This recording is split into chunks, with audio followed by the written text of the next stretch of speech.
बिघडलेली मुलगी, तर ते असं म्हणतात की तुमचं रक्ताचं नातं नसेल पण माझं रक्ताचं नातं आहे आणि हे शब्द तुमचा चुकला. नाही, बिघडलेली मुलगी मी राजकारणात म्हटलं. ती व्यक्तिशः नक्कीच चांगली असू शकते. प्रकाश महाजनांच्या तोंडचे शब्द नाहीत. प्रकाश महाजन असं बोलूच शकत नाही. त्यांचा रक्ताचं नातं आहे हे त्यांना कोणीतरी सांगितलेलं आहे. तुमचं आता संबंध कसे आहेत, म्हणजे मुंडे परिवारासोबत आणि महाजन परिवारासोबत? नाही, मुंडे परिवारासोबतही नाही, महाजन परिवारासोबतही नाही, आताही नाही, पूर्वीही नव्हते. प्रवीण महाजन हे ब्लॅकमेल करत होते प्रमोद महाजनांना आणि पैशामुळे ही हत्या झाली.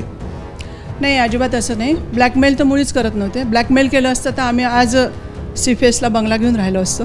प्रवीण महाजनांचा अपमान केला मुंडे परिवारातल्या काही सदस्यांनी किंवा महाजन परिवारातल्या काही सदस्यांनी, म्हणून हे टोकाचं पाऊल त्यांना. अपमान त्या दोन्ही परिवारातल्या लोकांनी तिन्ही मेंबरचा केलेला आहे. तिघही आहे, एक बहीण दोन भाऊ. पैसा कोणी लावला, काय लावला, तर नक्कीच तुमच्या घरचा तर नव्हताच ना, महाजनांनी दिलेला होता.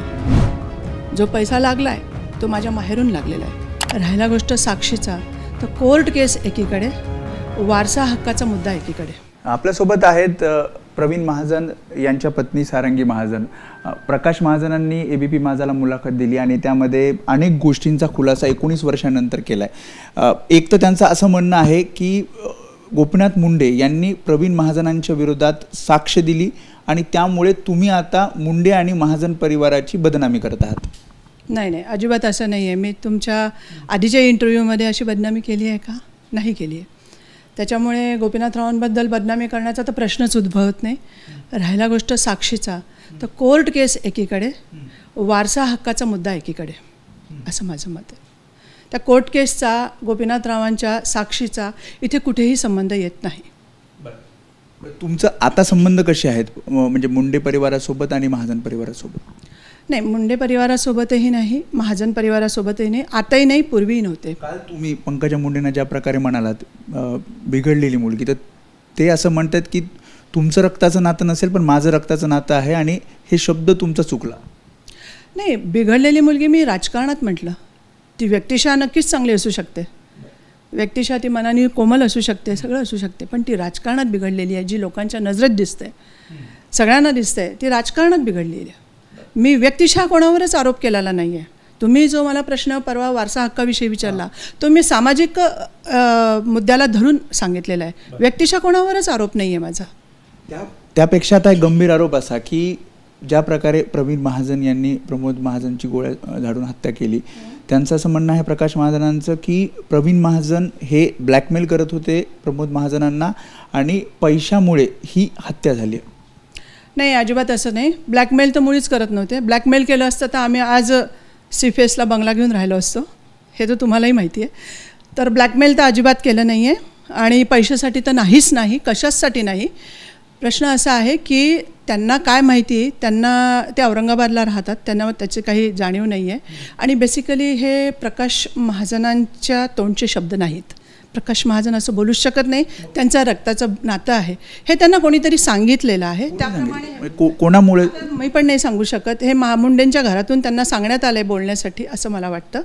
तर ब्लॅकमेल तर अजिबात केलेलं नाही. भावाभावांचं प्रचंड प्रेम होतं. ते हक्काने मागू शकत होते आणि ते मागतही होते आणि ते देतही होते, कारण त्यांचं ते आपसातलं नातं होतं.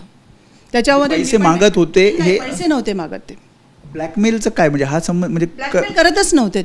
ते कधी असं म्हटलं की मला आज नोकरीमध्ये हे पाहिजे, नोकरी मला पाहिजे, तर ते देत होते. कारण शेवटी नेत्याचा भाऊ आहे तर त्यांनी कुठेतरी शब्द टाकावा ही त्यांची अपेक्षा होती आणि ते टाकत होते.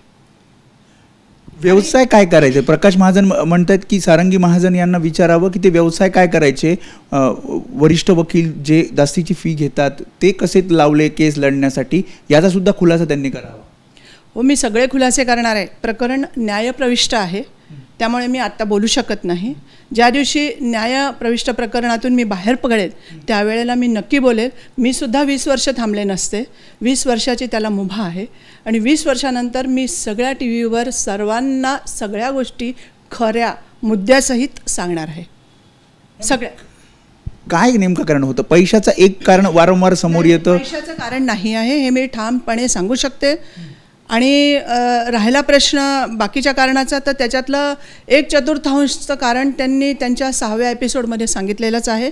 ही मानापमानाची लढाई आहे म्हणून त्यांनी सांगितलेलंच आहे. ते एक खरा मुद्दा आहे. अपमान करायचा हेच परिवारातले सगळे लोक हे त्यांनीच सांगितलेलं आहे. त्यांच्या 6व्या एपिसोडमध्ये ते आहे. मी कालच ऐकलं त्यांचं. त्याच्यामुळे ते एक आहे. आणि महाजन मुंडे हे कधीच आमचा राग करत नव्हते. मान अपमानाची लढाई तर ती मुंडे आणि महाजनांसोबत असणार म्हणून तर हे टोकाचं पाऊल उचललं असं तुम्ही म्हणताय. मुंडे आणि महाजनांमध्ये मान अपमानाची लढाई नव्हती. त्यांच्या परिवारांनी खाली लोकांना बघणे, घरातल्या लोकांना हे चालू केलं होतं आणि ते त्यांनी व्यवस्थित मुद्द्यासहित त्या 6व्या एपिसोडमध्ये मांडलेलं आहे. थोडंसं विस्तृतपणे तुम्ही म्हणताय की न्यायप्रविष्ट आहे. पण आता तर सांगू शकणार नाही कारण याच्यातले बरेचसे मुद्दे न्यायप्रविष्ट आहेत. प्रवीण महाजनांचा अपमान केला मुंडे परिवारातल्या काही सदस्यांनी किंवा महाजन परिवारातल्या काही सदस्यांनी म्हणून हे टोकाचं पाऊल त्यांना अपमान त्या दोन्ही परिवारातल्या लोकांनी 3ही मेंबरचा केलेला आहे. तिघही आहे, एक बहीण 2 भाऊ. प्रश्न फक्त प्रवीण महाजन नाही आहेत, प्रकाश महाजनांचंही केलेलं आहे. सगळ्यांचं झालेलं आहे असं नाही आहे. आणि घरातलं नातं तुम्ही आज मला परत सगळेजण विचारतात की आज प्रमोद महाजन असते तर त्यांनी पंतप्रधान पदावर गेले असते. मी तर म्हणेन की आमच्या घरातलंच निस्तरता आलं नाही त्यांना, ते सावरू शकले नाही आमच्या घराला, तर ते देशाला कसे सांभाळू शकले असते. हा माझ्या मनातला प्रश्न आज मी तुमच्यासमोर सांगते.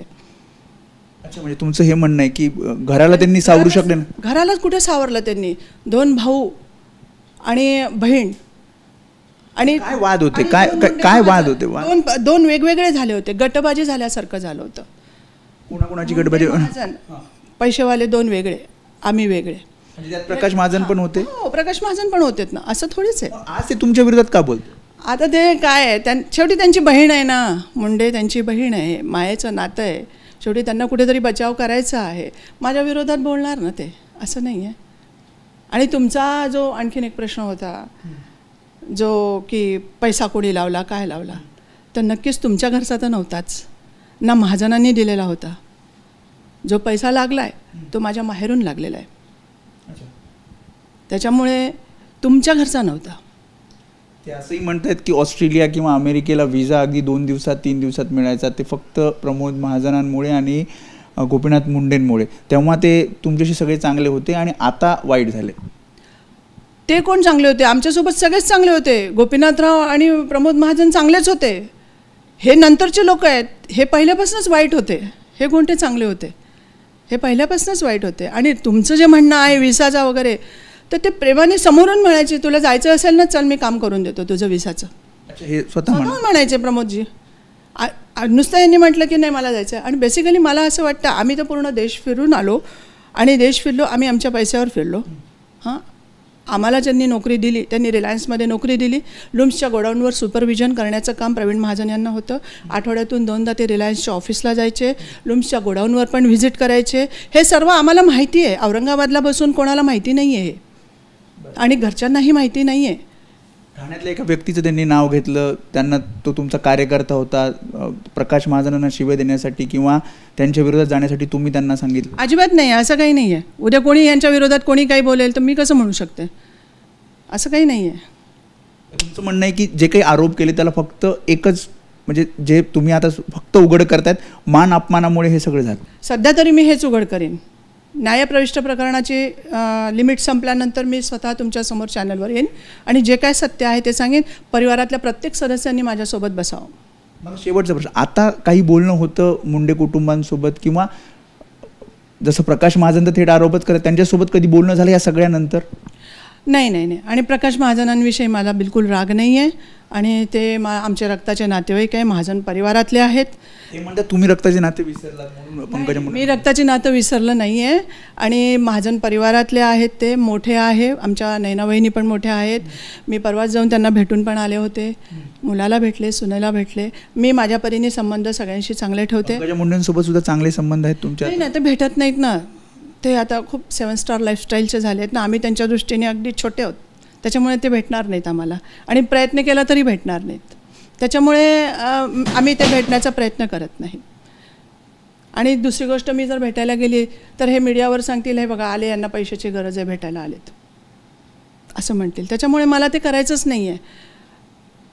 प्रश्न हा मुद्दा आहे की पहिली गोष्ट मी म्हणेन ह्याच्यात कुठलाही कोर्ट केसचा संबंध नाही आहे.